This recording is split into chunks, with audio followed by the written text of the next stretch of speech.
welcome to the GradWalk program sponsored by Counseling Research Institute of Kenya. The program is inspired by the desire to reach out, empower, and transform lives. Your presenter is Stephen Kamore. The focus of today's episode is parenting young adults. I want to start the program with some words of encouragement that were said by Sue Altkins. He said, "There is no such a thing as perfect parent, so just be a real one." As a parent of a young adult, don't become stressed trying to be the perfect parent. Just focus on self-improvement and you will be able to walk the journey and do your best in raising your young adults. All parents are good, and I want to ensure you and encourage you that all parents also can become better. Now, when reflecting on parenting, I think of it as either effective or ineffective. So if you are doing something that is ineffective with your young adults right now, as you are listening to me, there is always hope. So don't blame yourself, because you have a chance to change and do something better. Jack Welch said these words, which I love, that before you are a leader, success is all about growing yourself. When you become a leader, success is about growing others. This is true about parenting. You must grow self to be able to mentor your young adults. One key quality of an effective parent is the willingness to learn. Parenting is not a practice, it is a daily learning experience. Now, this presentation, my listener, therefore, is inspired by a desire to empower parents on how to walk with young adults during their transition into adulthood. My focus in this discussion will be on what I call in my book, The Art of Parenting, the Age of Autonomy. Note that one very clearly, the age of autonomy. So this is the age between 19 to 25 or 26 years. This is the time children pull out of adolescence to become responsible for their lives, but remain closely tied to their parents. Now, the word autonomy, as I use it in my book and also in this particular discussion, is derived from two Greek words, auto, which means self, and nomos, which means governance. Therefore, my listener, autonomy as applied in our discussion simply means self-governance. So this age of autonomy marks the first step to independence in life. The young adults get freedom but do not know how to enjoy their autonomy positively. And this is why your mentorship and coaching as a parent is very important and crucial at this particular time. Now, one fact that parents must know is that though most privileges and responsibilities of adulthood are legally granted by the age of 18 years, when these people get the ID card and all that, young adults do not or are not cognitively mature. According to research on human brain and development, and this is very important for you as a parent to know, the critical part of the young adult's brain, the prefrontal cortex, is still maturing.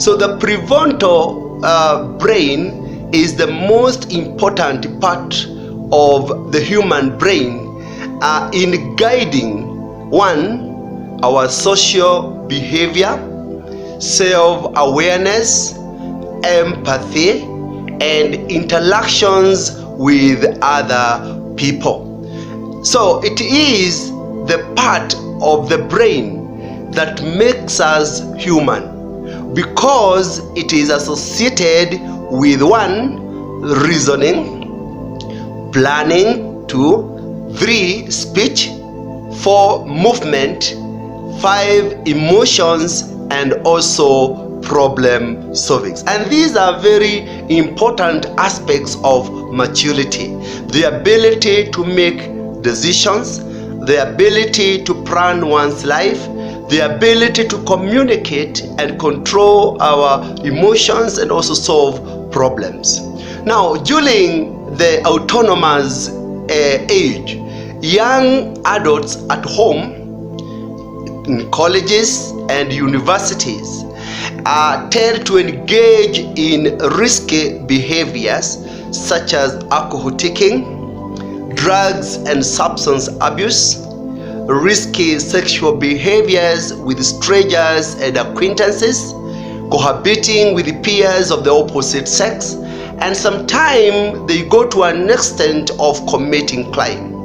Now, the prevalence of these risky behaviors requires a proactive and sober intervention by parents and the wider society. And that's why we have programs for mentoring the young adults, and we partner with the churches, with the community organizations, with the colleges to achieve this. Now, to the young adult parents, to the young adults, I want to say this: parents of childhood are no longer heroes anymore, and are perceived as variable human beings with strengths and weaknesses. So you are no longer a hero to your children who are in this age, and therefore they see you as a normal human being with your own weaknesses and with your own strength. Now, parents at this particular age may begin to feel lonely and rejected by the young adults as their reliance on parents continues to decrease. This can be frustrating, especially if a parent insists on controlling the young adults. Now, the autonomous age, my listener, has unique characteristics that every parent should know to be able to transit with young adults in a healthy manner. Now, these are the characteristics that you must all know. One, that this is the age of instability. It is characterized by movements and change of residence. Remember, this is a time when most of the young adults are moving from one place to another. This is a time they are looking for jobs. They are not stable. They are moving from one residence to another, or they are moving from home to college, from college probably to attachment places. So they are not stable in the way they do things, the way they live. So that is something that we must be aware of, and that is a factor that exposes them to some risk in their life. Point number 2, or another characteristic, is that it is the age of self-focus. Now, they want to enjoy their best before they get limited by the constraints of marriage, children, and career. And you'll hear most of them saying a statement like this: "This is my time to enjoy. After all, when I get married and get children, and I will not have the freedom." So they focus so much on themselves at this particular time. Point number 3, or that characteristics, is an age of feeling in between. Now, they say they are taking responsibility for their lives, but at the same time, they don't feel like an adult. And that's why you can see they are wavering between, should I treat myself as an adult, or should I even remain close to my parents? Because there is that feeling of feeling in between adulthood and also the childhood. Now, the other characteristic that is people should be able to know is that this is the age of possibilities. Now, the young adults are full of optimism about life. Listen to their talks. This is a time they are dreaming very highly about their life. They have very high expectations. Even they have that desire even of living better than their parents. And this is a very important characteristics for you to understand as a parent, because when this optimism is not realized, they are likely to succumb into frustrations and sometimes depressions. Now, lastly, this is also the age of identity exploration. Now, I want to say that these young people, they are still deciding what they want in terms of career, what they want in terms of college, what they want in terms of intimate relations, and they really need a lot of mentorship as they actually go through this identity development. Now, it is evident that young adults have their unique challenges, and parents therefore should know there is a big difference between parenting teenagers and young adults. Now, one key point my listeners, parents should note is that their role in parenting young adults shifts from one of a protector and provider to that of a coach and a mentor. And I want you to note these two words clearly. It changes from being a protector and a provider to a coach and a mentor. And mentorship and coaching are long-term processes, and this is the time you are really needed to be very close to the young adults. Let us reflect together on some practical and effective principles of parenting young adults. I have been sharing these principles with parents in various forums on parenting, and I have also even shared with them with some young adults, and I have always received some positive feedbacks. I don't want to say they are an automatic fix, but listen to them, try them, and you'll give the feedback. I know you'll be effective and you'll be able to have a peaceful transition and work with your young adults. I have also applied them in the work with my young adults, and I can bear witness these are some of the successful methods or principles that can help you have a proper transition with your adulthood. They are not all of them, but I've picked a few that I know that are effective. I've addressed this issue, in a more detailed way in my book, The Art of Parenting, which you can always access and read on your own. Principle number 1, remain connected. Now, the young adults tend to rely on their parents less as they continue growing. So parents at this time, as I said earlier, may feel rejected or ignored by these children. And therefore, it is your responsibility as a parent to make efforts and ensure you remain emotionally connected with your young adults. Mentoring young adults is not possible if you don't have a healthy relationship with them. So I want to emphasize the importance of maintaining a strong relationship. It is very key, especially in mentorship and having dialogue with the young adults. And some people always keep on asking, how do I remain connected to my young adults? There are various ways you can do it. You can do this through caring for them, listening to them, supporting them, accepting them unconditionally, encouraging them, befriending them, and even respecting their privacy. Those are key things that many parents take for granted, but they will help you to nurture a very strong relationship with the young adults. Principle number 2, foster a dependence mindset. Parents should start learning on how to nurture adult-to-adult relationship with young adults. This is a big challenge for many parents. Young adults should not be treated like children. Children, parents must acknowledge the fact that they are becoming more adult, and this requires some bit of freedom and also responsibility. So parents should communicate their faith that young adults are now capable of handling their lives.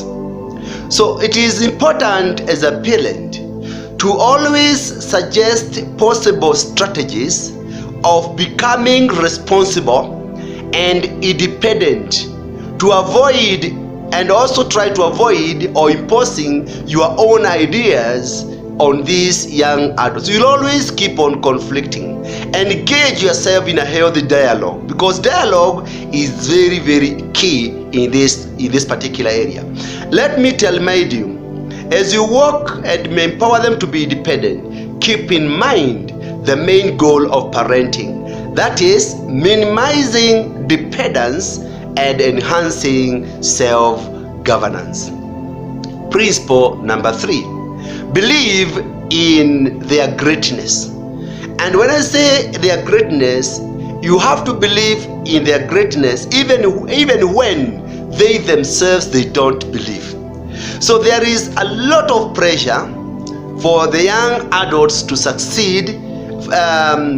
For example, this is the time they want to graduate from college, they want to start working, they want to support themselves, they even sometimes also want to start their own families. So there is a lot of pressure for them to succeed, and this is something you as a parent must be aware of. So they are deeply concerned about where their lives are heading.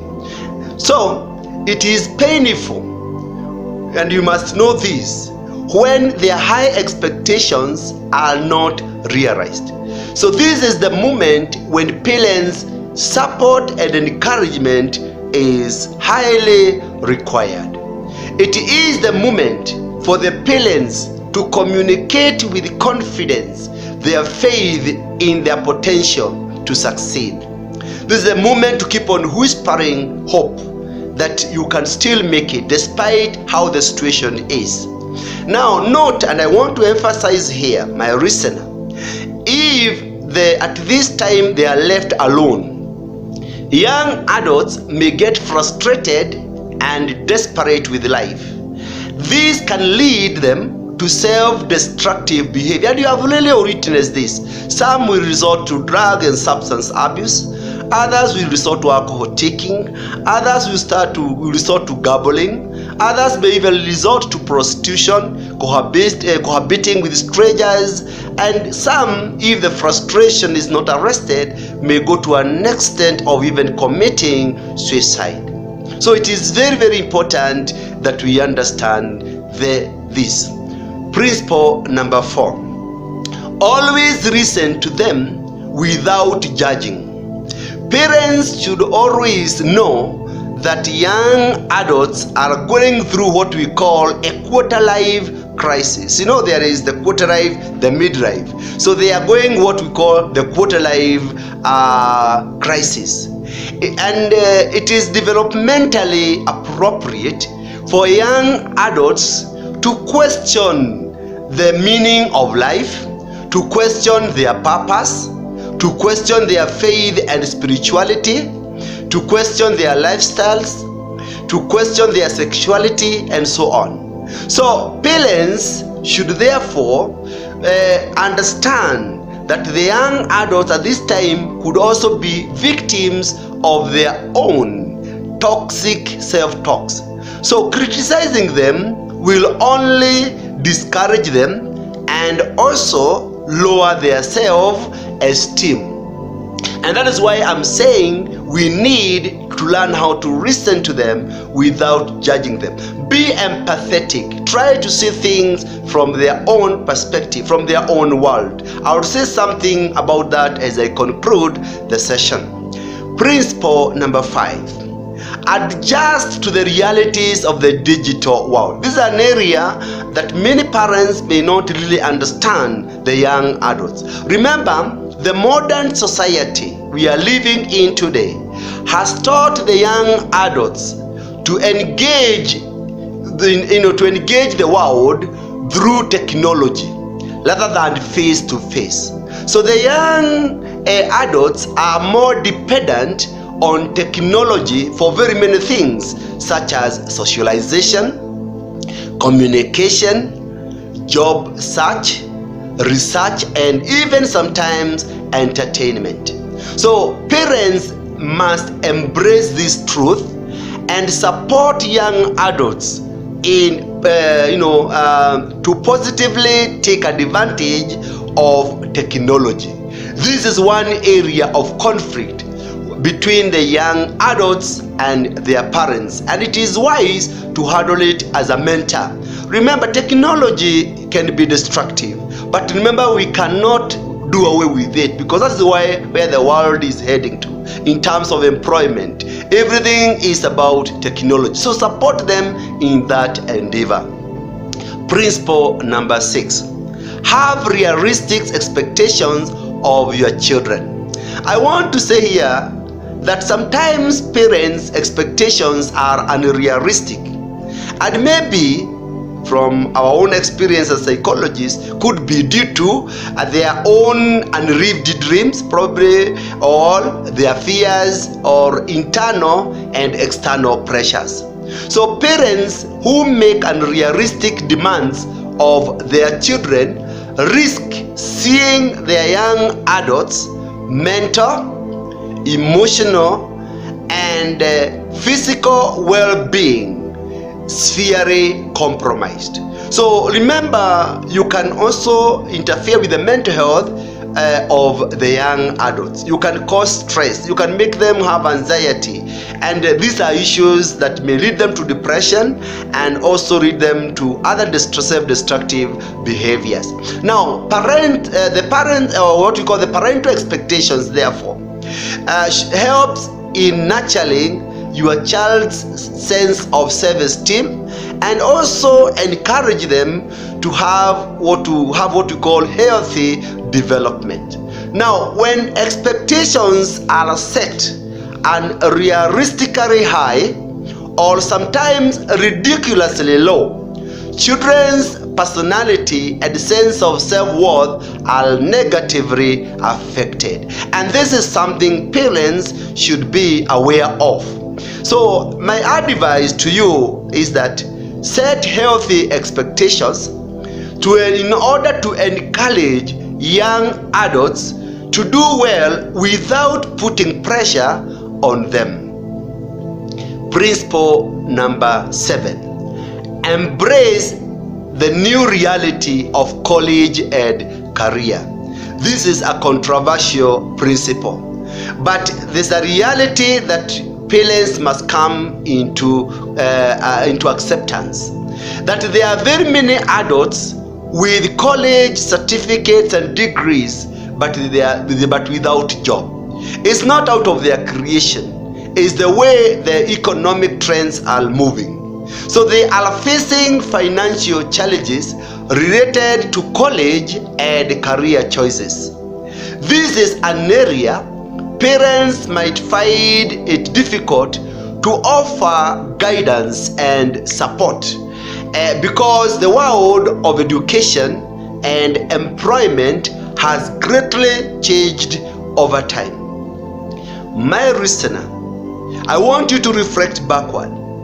The children who are born in the 50s, 60s, and 70s, they were strongly encouraged to pursue college degree in order to be prepared for a good career and life. This perspective has greatly changed, and parents should adopt to the reality. Today, college education is no longer a guarantee for a financial success or career success. I'm not saying education is not important, because when education liberates. Even when you go to self-employment, it will help you. But that element that they are learning to go to get a good career, to get a big job there, they need to be realistic, so that we can help them to adjust to the changes that are taking place in our society and the world at large without getting frustrated. Principle number 8. Accept the truth that you don't have control for the young adults. This might sound interesting. Parents should always remember, children grow to become adults. We should not always have that mentality that they are always children. The way you have been working with them since they are young, the teenage, you must know that even you today, you are an adult, but you were once a child. But to your mother, you are still a child, but you are an adult. That is the reality. So as the young adults therefore continue gaining independence and autonomy, they will make their own decisions. The young adults, and you'll note this is an area of conflict, will begin to build their rights that are totally different from the parents in terms of career choice, in terms of friends, in terms of lifestyles, values, and sometimes even beliefs. So controlling parents, therefore, may feel frustrated and offended when these young adults try to resist their control. So this can be frustrating, especially if you are what we call a narcissistic parent. Narcissistic parent is one who sees their child as an extension of themselves. So narcissistic parents always want to infantilize, from the word infant, they want to infantilize their young adults by treating them as infants and making them feel incompetent every time they try something new. Always remember as a parent, and this is very good, that you are a mentor to these young adults, and therefore do the mentorship without controlling them. Principle number 9. Avoid comparing young adults with self as a parent. Now, some parents wrongly assume the young adults should be where they were at the same age. Like now, if you are now in your 60s or 50s or 40s, you are comparing yourself what you did at the age of 19 to 25, 26. There are successes that you had, and then you know, and when you see like these young adults are drained, you start now challenging them. That I think by now you should have done this. By now you should have achieved this. This is actually discouraging. Let me challenge you, my listener. I want you to take some time and reflect. Think of your life when you were a young adult. How does it compare to life today? Then ask yourself, what has changed since then? And then lastly, how should you understand your young adults? That will give you a very good reflection to enable you to empathize with the young adults by trying to see them or to understand them and their experience from their own perspectives and their own life experiences. So parents therefore should avoid comparing their own young adult experience to that one of their children. Remember here, the major decisions young adults make at this time of life are far more complicated. And I want you to remember that they are far much complicated than they were when you as a parent were young. You cannot compare 20 years ago, 10 years ago with the current. Remember, the world is dynamic. Try to walk with them. And that's why I talk about grad walk. Have a grad walk with your young adults. Principle number 10. Model healthy lifestyles. Now, young adults, they need to witness what an appropriate healthy lifestyle look like in terms of the career, in terms of business, in terms of family life, in terms of values like hard work, respect, patience, and resilience, and even self-care. And I want you to remember, as a parent, you are a role model. You are a mentor to these young adults. So your influence on them can never be underrated. Note this, that it is important as a mentor, because you are a mentor, to be a person of integrity. Your character is who you are when nobody is looking at you. And it is not possible to be a good mentor to the young adults if you don't read yourself. And this is one of the challenges that parents have. We want to see our children succeeding. We want them to develop certain values, but we are not really modeling this. So that is a challenge for you and me as parents, that we need to reflect on ourselves. Are we really mentors to our young adults? Can we tell them to imitate us as we continue pursuing success and excellence in life? Ask yourself that question.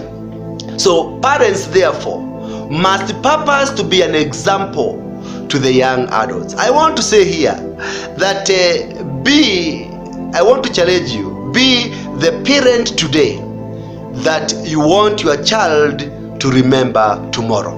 We always have stories about our parents. Even today, you can tell stories about your parents. What stories will your child tell others about you? Be that kind of a parent and create the model you like them to discuss about you when you will not be together with them. Principle number 11. Listen without judging and keep communication open. It is important to keep in mind that young adults are going through, again as I said, the quarter life crisis. And as I said earlier, they will continue questioning about their life, their purpose, their faith, their lifestyles, and even their sexuality. So parents can help them by being available to listen to them. Keep the communication open. And I want to say that life becomes more pleasant and full of satisfaction when the people who understand you are near you, and this can only be done by our parents. So be available, listen to them, and when you are listening, don't just listen to the words, listen to how they are feeling. Listening is not about the word. Listen to how they are feeling. Even try to listen to what they are not saying and they are saying it.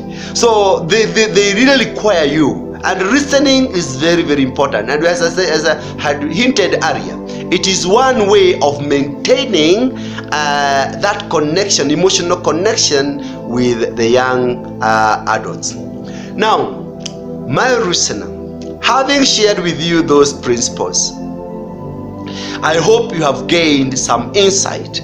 We cannot be able to bring everything in this video, but there is so much we can share about the young adults.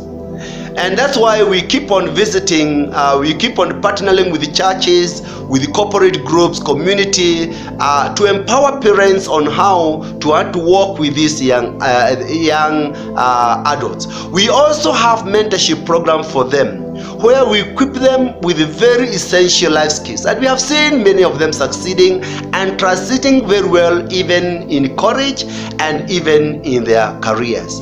So I want to remind you that the journey matters as much as the destiny.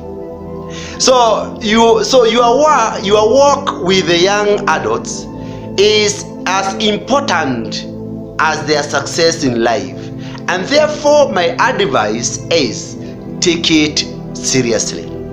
I believe the children are our future. Teach them well. Let them read the way.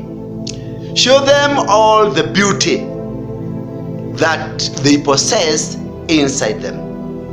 Always remember, behind every young adult who believes in himself or herself is a parent who believed first. And therefore, I want to conclude by encouraging you. Enjoy the grad walk with your young adults. And every time you feel like you are not understanding, seek professional consultancy. And we offer this professional mentorship for young adults. You can always feel free to get in touch with me using the numbers in my YouTube videos, our account. So you can also visit the YouTube account, subscribe for free, and download other important, empowering teaching videos. You can also visit our Facebook account, Counseling Research Institute of Kenya. Like it and read and access some important life empowering, transforming lives information and articles. So thank you for listening. Be blessed. GradWalk program continues. Keep on following.